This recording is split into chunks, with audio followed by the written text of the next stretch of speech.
Good morning madam. ఏంటి madam మీ seat ఎక్కడికి మార్చుకున్నారు? ఆయన పద్ధతి మార్చుకున్నారులే శరత్. నేను దూరంగా ఉంటే తట్టుకోలేక ఎదురుగా ఉంటే బాగుంటుందని నేను వచ్చేసరికి నా సీట్ ఇక్కడికి వేయించేశారు. బాస్ అయినా భర్త అయినా చెప్పినట్టు వినాల్సిందే కదా. ఆహాహాహా, మీలో ఇంత టాలెంట్ ఉందనుకోలేదు మేడం. మీరు తలుచుకుంటే ఏమైనా చేయగలరు. ఆటో వాళ్ళని బెదిరించి మీటర్ వేయించగలరు, రోడ్ల మీద మ్యాన్ హోల్స్ మూయించగలరు, కూరగాయల రేట్లు కూడా తగ్గించగలరు, బర్డ్ ఫ్లూ వచ్చిన కోడిని కోసి కారం పెట్టి తినేసి అరిగించుకోగలరు, హుస్సేన్ సాగర్ లో నీటిని ప్రక్షాళన చేసి పవిత్రమైన తీర్థంగా మార్చగలరు, కొన్ని మోగపోయిన వేణల్ని మీటి రాగాలు పలికించగలరు. వీణ గురించి నువ్వు మాట్లాడకు శరత్. ఎందుకు మేడం? నీ తాడు తెగుతుంది కాబట్టి, నీ ఫోటోకి దండ పడుతుంది అందుకు. అసలు నేను తలుచుకుంటే ఏం చేయగలను తెలుసా? నీ తోలు తీసి డోలు కట్టి నీ చావు డప్పు వాయించగలను. నీ ప్రాణం తీసి నీ ఎముకలతోనే నీకు పాడి కట్టి మరమరాల్లో చిల్లర కలిపి విసరగలను. ముళ్ళ కంపల్ని ఏరుకొచ్చి నీకు చితి పేర్చి నీ కపాలం పెళ్ళుమని పగిలేదాకా శ్మశానంలో కుర్చీ వేసుకుని కూర్చోగలను. ఇంకొక క్షణం నువ్వు ఇక్కడే ఉన్నావంటే నీ నెత్తి మీద కాలు పెట్టి పాతాళానికి తొక్కేయగలను.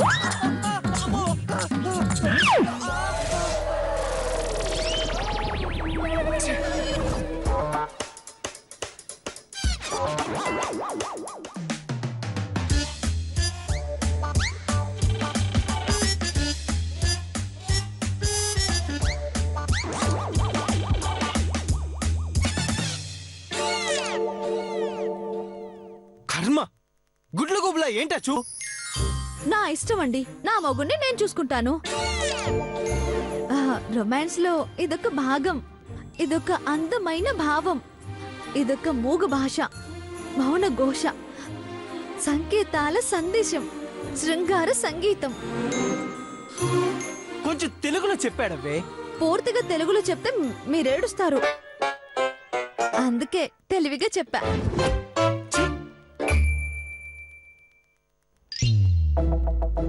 అక్క అక్క అక్క అక్క కావ్య ఇక్కడ.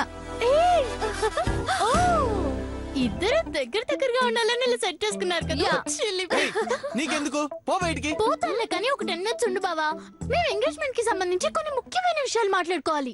సరే, మీ ఇద్దరు మాట్లాడుకోండి, నేను బయటికి వెళ్తాను. ఏయ్ ఆగండి, మీరెక్కడికి వెళ్తే మేము అక్కడికే వస్తాం.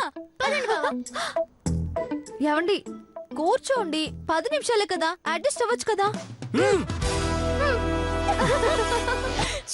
ముఖ్యంగా మనం 3 విషయాలు మాట్లాడుకోవాలి. మొదటి వంటల విషయం.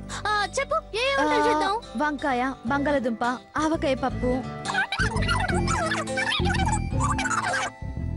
పప్పు, పాయసం, వడ. ఎప్పుడు అవేనా అక్క? కొంచెం వెరైటీగా ట్రై చేద్దాం. Paneer, mushrooms, baby corn, chilli chicken. అవన్నీ రిసెప్షన్ కే, దీనికి కాదు. అబ్బా అక్క, వెరైటీగా ఉంటుంది. కనీసం గుడ్ అయినా పెడదాం. ఏమంటావు బావా?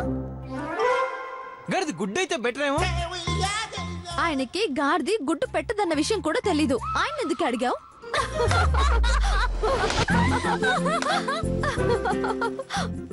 ఇప్పుడు బంధువుల గురించి ఎవరెవరిని పిలుద్దాం?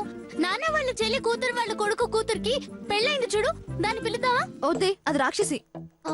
సరే, అమ్మ వాళ్ళ పిన్ని కూతురు వాళ్ళ చెల్లి కూతురు వాళ్ళ కూతురికి అమ్మన ఎంగేజ్మెంట్ అయింది కదా, దాన్ని పిలుద్దామా? అదొక తాటకి. ఓకే, మంచి ఐడియా వచ్చింది. నాన్న వాళ్ళ అత్త కూతురు వాళ్ళ కొడుకు కూతురు వాళ్ళ కూతురు వాళ్ళ కూతురు వాళ్ళ కొడుకు కూతుర్ని, దాన్ని పిలుద్దామా? అది సూపరే. అది మంచిది, ఇంటి పనులను వంట పనులను సాయం చేస్తుంది. ఆమెను పిలుద్దాం. నువ్వేమంటావు బావా? అంతకంటే లాంగ్ రిలేషన్స్ లేరా? ఉంది బావా. మా అమ్మ వాళ్ళ పిన్ని కూతురు వాళ్ళ. ఆ మూడోది కూడా చెప్పి వెళ్తే మా పనిదో మేము చేసుకుంటాం.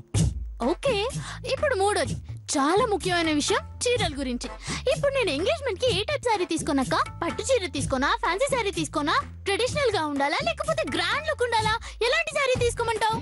చీరల్లో పలు రకాలు కలవు. Chiffon, George.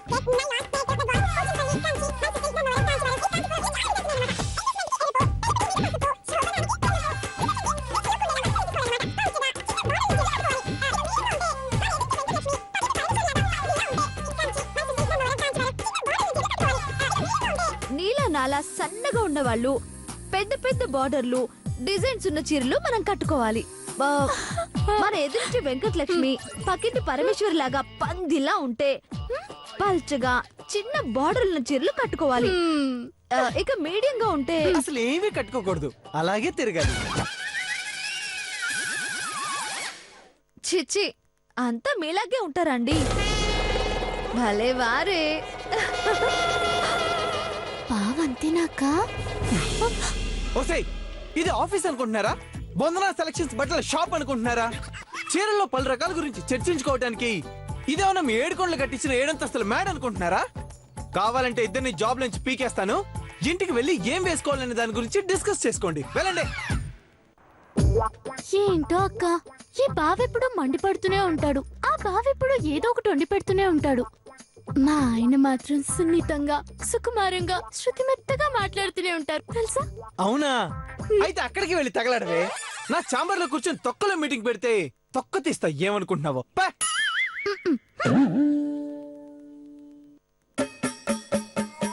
నువ్వు అసలు ఇక్కడ కూర్చుని మొత్తం అందరినీ చెడగొడుతున్నావు.